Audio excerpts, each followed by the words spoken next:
आज की कहानी मैं आपको सुनाने जा रहा हूं वो मेरी एक बहुत बड़ी गलती की कहानी है।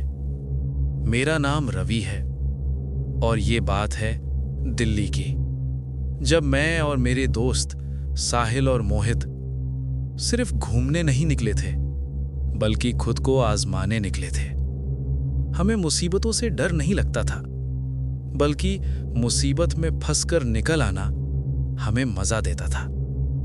हमें लगता था हम हर हालात से निकल सकते हैं। लेकिन उस रात के बाद सब कुछ बदल गया। एक दिन हम तीनों ऐसे ही बैठे थे और बात कर रहे थे आज कहां जाना चाहिए, क्योंकि दिल्ली की लगभग हर जगह हम घूम चुके थे। खास तौर पर वो जगहें जहां या तो लोग जाते नहीं या जहां जाना मना होता है। और सच कहूं, हमें ऐसी ही जगहों पर जाने में मजा आता था। बातों बातों में हमने तय किया इस बार एक अबैंडन्ड बिल्डिंग जो दिल्ली से थोड़ी दूर आउटर एरिया में है। प्लान साफ था, शाम 8 बजे निकलेंगे, 9 बजे तक पहुंच जाएंगे। हमें बस इतना पता था कि वो इमारत छोड़ी जा चुकी है। ये नहीं पता था कि वहां जाना रिस्ट्रिक्टेड है या नहीं, और वैसे भी हमें इससे कोई फर्क नहीं पड़ता था। जहां जाना होता था हम चले ही जाते थे। हम तीनों उस बिल्डिंग के पास पहुंच गए। उस बिल्डिंग में जाने के लगभग सारे रास्ते बंद किए गए थे। लोहे की जालियां लगी हुई थीं और एक बोर्ड भी था कि ये जगह खतरनाक है, अंदर जाना मना है। फिर भी हम रुके नहीं। एक टूटा हुआ रास्ता ढूंढा और बिल्डिंग के अंदर घुस गए। हमने सुना था इस बिल्डिंग के 5वें फ्लोर पर एक लड़की का भूत है। जो भी वहां गया उसके साथ कुछ ना कुछ बुरा जरूर हुआ है। हमें ऐसी बातों पर थोड़ा यकीन तो था, लेकिन डर से ज्यादा हमें ऐसी जगहों पर जाने में मजा आता था। हम उस बिल्डिंग के अंदर घुस गए। अंदर जाते ही हम इधर उधर घूमने लगे, बिल्डिंग को देखने लगे, समझने लगे कि अंदर कैसा माहौल है। वो बिल्डिंग कुछ ऐसी बनी हुई थी कि अगर आज भी पूरी तरह ठीक हालत में होती तब भी डरावनी ही लगती।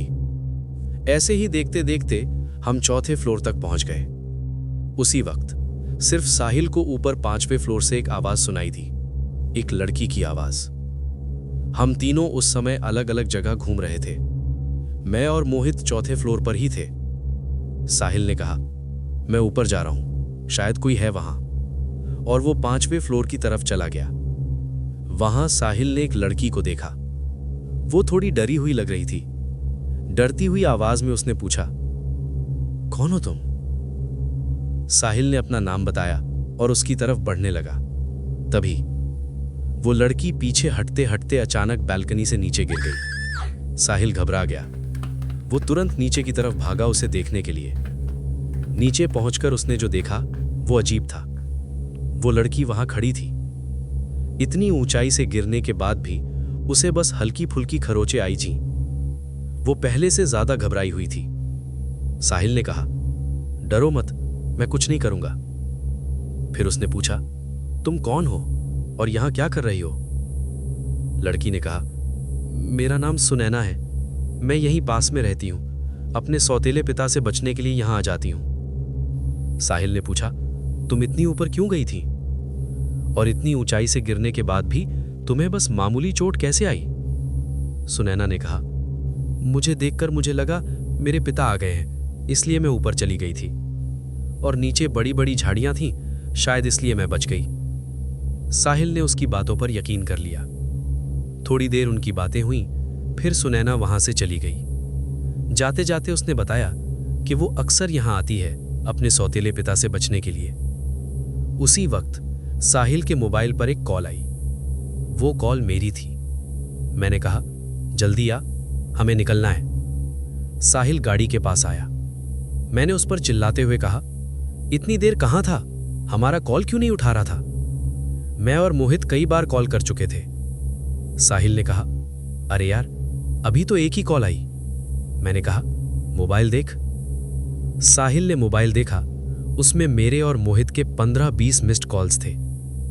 साहिल बोला, अजीब है, मुझे कुछ पता ही नहीं चला। और फिर हम सब वहां से घर वापस आ गए।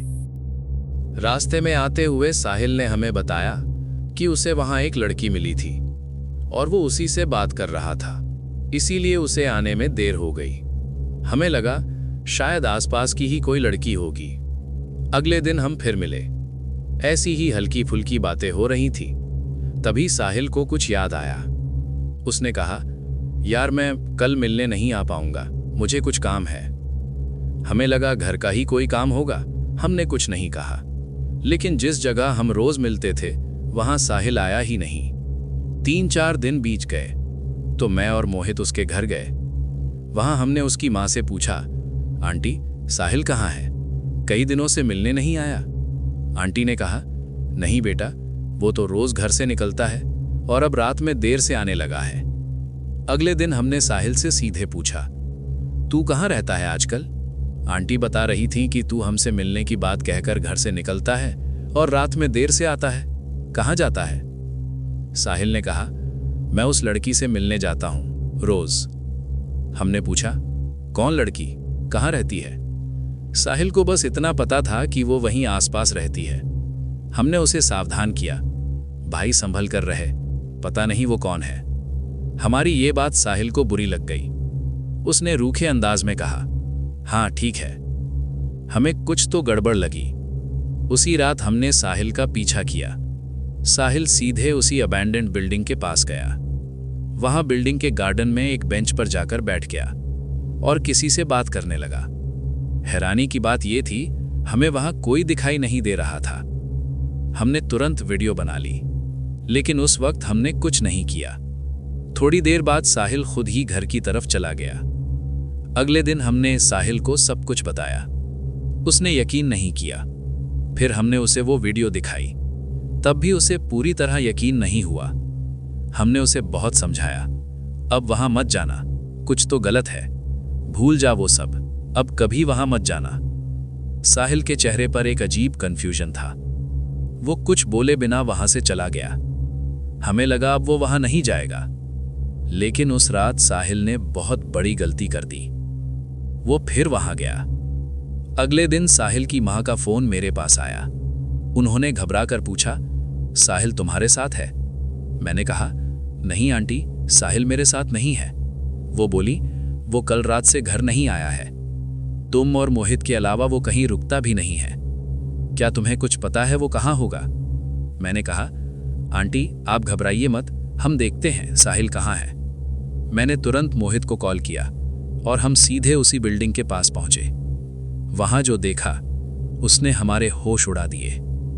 वहां साहिल था, या कहूं साहिल की लाश।